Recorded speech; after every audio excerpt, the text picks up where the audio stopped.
ओम सादर नमस्ते जी। आप सबका हार्दिक स्वागत है हमारे चैनल आर्य टू आर्य में। आइए हम अपनी वैदिक कक्षा का फिर से आरंभ करते हैं और आज का हमारा विषय रहेगा, क्या हिंदू समाज फिर से गुलाम हो सकता है। अर्थात अभी यहाँ पर हमने केवल क्वेश्चन किया है, क्या हिंदू समाज फिर से गुलाम हो सकता है। तो इसका उत्तर है हमारा हाँ, हिंदू समाज फिर से गुलाम हो सकता है, क्योंकि जिन कारणों से हिंदू समाज पहले गुलाम हुआ था, उन्हीं कारणों को समाज में फिर से उत्पन्न कर दिया गया है। वह समाज में तेजी से उत्पन्न हो चुका है और वह केवल इसलिए उत्पन्न किया गया है ताकि हिंदुओं को फिर से गुलाम बनाया जा सके।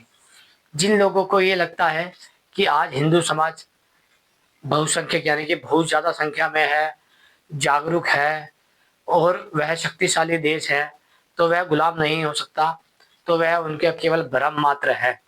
क्योंकि जब किसी समाज में अंधविश्वास,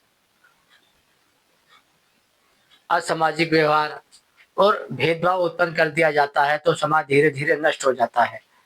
आइए समझने का प्रयास करते हैं, वह क्या कारण था जिसके कारण पहले समाज नष्ट हुआ था, और वह क्या कारण है जिसके समाज फिर से वह क्या कारण है जिसके कारण फिर से समाज दोबारा नष्ट होगा।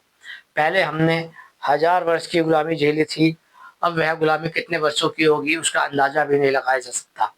लेकिन हमारा आपसे बात करना इसलिए आवश्यक है ताकि आप उन एक व्यक्तियों में भी यदि आ जाते हैं जो हमारी वीडियो को देखने के बाद समझ जाते हैं, तो हम समझेंगे कि हमारा वीडियो बनाना सफल रहा। आइए विचार करते हैं पहले इन 3 विचारों पर।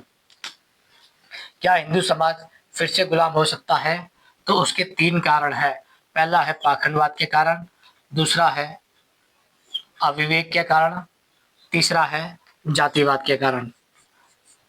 अब जब पहले शब्द पे आते हैं हम पाखंडवाद के कारण, तब हिंदू समाज की जो आस्था है, जिसे वर्तमान में वह अपनी आस्था मान रहा है, अलग अलग रूपों में, अलग अलग मान्यताओं में, वह उसे समझता है कि वह वही आस्थाएं है जो श्री राम, श्री कृष्ण, वीर हनुमान या अनेक अनेक ऋषि मुनियों की रही है। जबकि ऐसा नहीं है। हिंदू समाज जिस आस्था को आज धर्म मान रहा है, वह उनके धर्म ग्रंथों के विरुद्ध होने से अधर्म कहलाती है। जैसे कि पहली हिंदू समाज की आस्था है मूर्ति पूजा में। अर्थात वह अपने हाथों से अनेक प्रकार की मूर्तियों को बनाता है और वह कहता है कि मेरे हाथों की बनाई गई, खरीदी गई मूर्तियां ही मेरा ईश्वर है। यदि कही जाए बात, तो संसार में सबसे विवेकहीन बुद्धि का कोई प्राणी है तो वह हिंदू है। वह संसार को बनाने वाले को अपने हाथों से बनाता है, उसमें प्राण डालता है और फिर उसको वह नष्ट करके कूड़ों में फेंक देता है, जिससे कि वह पता नहीं क्या पूजा करता है या क्या करता है, किसी को कुछ समझ नहीं आता। पहला है मूर्ति पूजा। पहले भी मूर्ति पूजा के कारण देश गुलाम हुआ था और फिर से मूर्ति पूजा के कारण देश गुलाम होगा, जिसे संसार का कोई मनुष्य नहीं रोक सकता। दूसरा कारण है प्रकृति पूजा। प्रकृति पूजा के अंदर आता है जैसे सूर्य की पूजा करना, चंद्रमा की पूजा करना, नक्षत्रों की पूजा करना, पेड़ पौधों की पूजा करना, जल की पूजा करना, अग्नि की पूजा करना, वायु की पूजा करना और मनुष्य आदि की पूजा करना। इन सब से क्या होता है, क्योंकि यह दोनों के दोनों जड़ पदार्थ होते हैं, इनसे मनुष्य की बुद्धि जड़ हो जाती है, जो विचार नहीं कर पाती, विवेकहीन हो जाती है। इसलिए प्रकृति पूजा के कारण हिंदू फिर से गुलाम हो सकता है, मूर्ति पूजा के कारण हिंदू फिर से गुलाम हो सकता है। और ये प्रकृति पूजा और मूर्ति पूजा, ये उनके ना श्री राम जी करते थे, ना श्री कृष्ण जी करते थे और ना ही ऋषि मुनि करते थे। लेकिन हिंदू समाज इसे करता है, उसे लगता है वह जो पाखंड कर रहा है वह उनके ही पूर्वज आदि करते आ रहे हैं, जबकि ऐसा नहीं है। फिर तीसरा आता है गरुड़मवाद। गरुड़मवाद का अर्थ होता है कि सभी मनुष्यों ने अपने अपने किसी को गुरु बना रखा है, वह गुरु के ही वाक्य को परम वाक्य मानते हैं।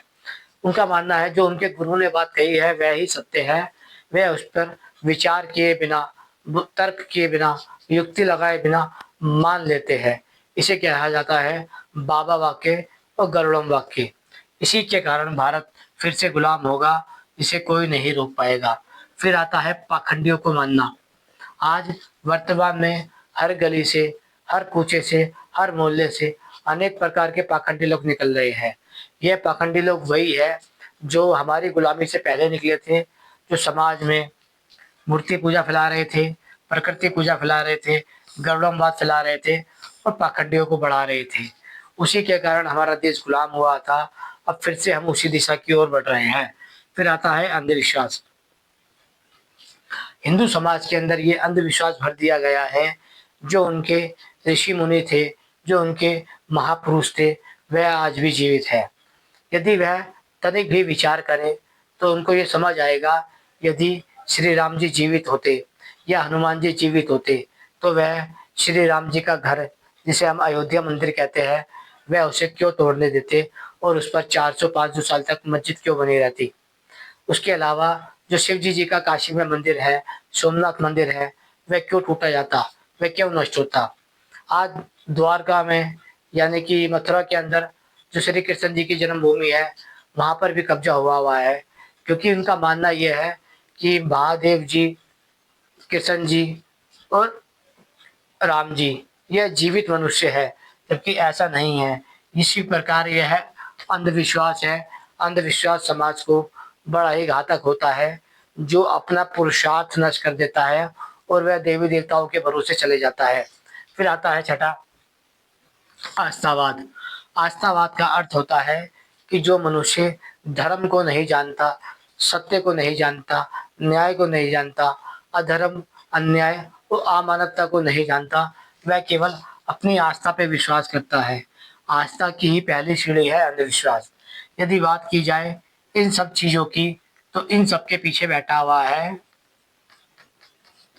पौराणिक ब्राह्मणवाद। अब जब हम इस पौराणिक ब्राह्मणवाद की बात करते हैं, तो वह पूरे हिंदू समाज को फिर से पहले की तरह ही मूर्ति पूजा में घुसेड़ चुका है, वह प्रकृति पूजा में घुसेड़ चुका है, वह गरुड़मवाद में घुसेड़ चुका है, वह पाखंडवाद में घुसेड़ चुका है, वह अंधविश्वास में घुसेड़ चुका है, वह आस्थावाद में घुसेड़ चुका है। इन सभी के कारण हिंदू समाज फिर से गुलाम होगा और उसे गुलामी से कोई नहीं रोक पाएगा। यदि भारतीय समाज आज नहीं जागा तो मुझे लगता है वह फिर नहीं जाग पाएगा, क्योंकि वर्तमान में बहुत से लोग उन्हें जगाने की कोशिश कर रहे हैं ताकि वह जाग जाए। लेकिन हमें ऐसा दिखाई दे रहा है कि हिंदू समाज जागने का नाम नहीं ले रहा। इसलिए जब हम कहते हैं कि हिंदू समाज फिर से गुलाम हो जाएगा, तो उसके पीछे पहला कारण रहेगा मूर्ति पूजा, दूसरा कारण रहेगा प्रकृति पूजा, तीसरा कारण रहेगा गरुड़मवाद, चौथा कारण रहेगा पाखंडी, पांचवा कारण रहेगा अंधविश्वास और छठा कारण रहेगा आस्थावाद। क्योंकि आस्थावाद बुद्धि की वह गहराई है जो उसे सोचने पे नष्ट कर देती है। इसलिए जो व्यक्ति आस्था में होता है, उसे बुद्धि का उपयोग करने में बड़ी ही पीड़ा होती है।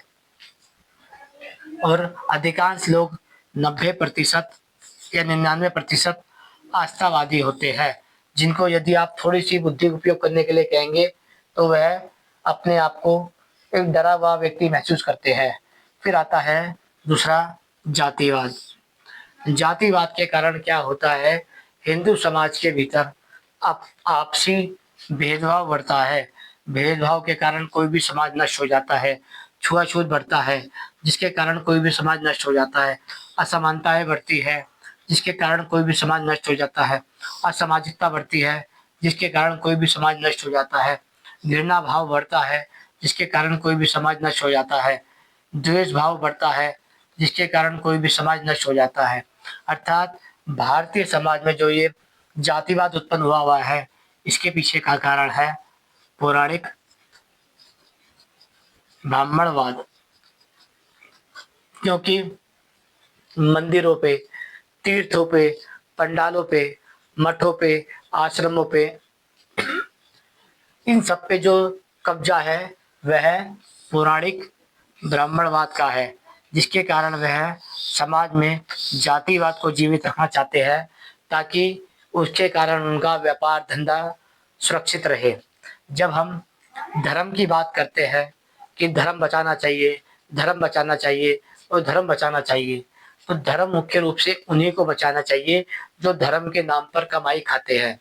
इसका अर्थ है साधुओं को, सन्यासियों को, पुजारियों को, पंडे को, इन सबको मिलकर धर्म की रक्षा करनी चाहिए, जो धर्म के नाम पर मोटी-मोटी रकम समाज से लूटते हैं, समाज से खाते हैं। फिर तीसरा आता है विवेक और अविवेक। विवेक और अविवेक नष्ट होने पर क्या होता है, जब हिंदू समाज या कोई भी समाज मूर्ति पूजा करता है, प्रकृति पूजा करता है या गरुड़ावाद का शिकार हो जाता है, पाखंड का शिकार हो जाता है, अंधविश्वास का शिकार हो जाता है और आस्था का शिकार हो जाता है, तो वह अपना विवेक और अविवेक इस दोनों प्रकार की वस्तुओं से धीरे-धीरे नीचे की ओर गिर जाता है। वह अपना शत्रु नहीं पहचान पाता, वह अपना मित्र नहीं पहचान पाता, वह अपना भला नहीं जान पाता, वह अपना बुरा नहीं जान पाता, वह धर्म नहीं जान पाता, वह अधर्म नहीं जान पाता, वह उचित नहीं जान पाता, वह अनुचित व्यवहार नहीं जान पाता, वह अपने हितैषी को नहीं जान पाता और वह अपने अहितैषी को नहीं जान पाता, जिसके कारण वह धीरे-धीरे नष्ट हो जाता है। हिंदू समाज ने जो 1000 वर्ष की गुलामी झेली है, उसका कारण यही है, वह मूर्ति पूजा का शिकार हो चुका था, वह प्रकृति पूजा का शिकार हो चुका था, वह गरुड़ावाद का शिकार हो चुका था, वह पाखंडियों का शिकार हो चुका था, वह अंधविश्वास का शिकार हो चुका था, वह आस्थावाद का शिकार हो चुका था, वह पौराणिक मानसिकता का शिकार हो चुका था, वह भेदभाव का शिकार हो चुका था, वह छुआछूत का शिकार हो चुका था, वह असमानता का शिकार हो चुका था, वह असामाजिकता का शिकार हो चुका था, वह घृणा भाव का शिकार हो चुका था, वह द्वेष भाव का शिकार हो चुका था, वह शत्रु के भाव का, शत्रु बोध का शिकार हो चुका था, वह अपने बुरे भले का बोध का शिकार हो चुका था, वह अधर्म का बोध का शिकार हो चुका था, वह अनुचित व्यवहार के बोध का शिकार हो चुका था, वह अहितैषी का अबोध का शिकार हो चुका था। इसका कारण क्या हुआ, पुरानी ब्राह्मण समाज ने हिंदू समाज को 1000 वर्ष तक गुलाम बनाए रखने के लिए उनको धीरे-धीरे, या यूँ कहा जाए, उनके मन में ईश्वर के नाम पे अंधविश्वास पैदा किया, धर्म के नाम पर पाखंडवाद पैदा किया, समाज के नाम पर जातिवाद पैदा किया और मानवता के नाम पर उनके अंदर दहशत पैदा कर दी, जिसके कारण वह गुलाम हो गया। हम फिर से उसी दिशा की ओर तेजी से बढ़ रहे हैं। हमारे में मूर्ति पूजा बढ़ती जा रही है, प्रकृति पूजा बढ़ती जा रही है, गरुड़ावाद बढ़ता जा रहा है, पाखंडवाद बढ़ता जा रहा है, अंधविश्वास बढ़ता जा रहा है, आस्थावाद बढ़ता जा रहा है, जातीय भेदभाव बढ़ता जा रहा है, जातीय छुआछूत बढ़ता जा रहा है, जातीय असमानता बढ़ती जाती है, जातीय असामाजिकता बढ़ती जा रही है, जातीय घृणा भाव बढ़ता जा रहा है, जातीय द्वेष भाव बढ़ता जा रहा है, शत्रु और मित्र का अभाव हो चुका है। हमें भला बुरा हम नहीं जानते, धर्म अधर्म हम नहीं जानते, उचित अनुचित नहीं जानते, हितैषी और अहितैषी के विषय में हम नहीं जानते। इसका अर्थ ये है, आज वर्तमान में हिंदू समाज को जो लोग जगाने की कोशिश कर रहे हैं, हिंदू समाज उन्हें अपना शत्रु समझ रहा है, जबकि हमारा मूल शत्रु है पौराणिकवाद। क्योंकि पौराणिकवाद चाहता है कि हम जातिवाद में घिरे रहे, हम पाखंड में घिरे रहे, हम छुआछूत के भेदभाव में घिरे रहे, ताकि हम सत्य को ना जान पाए।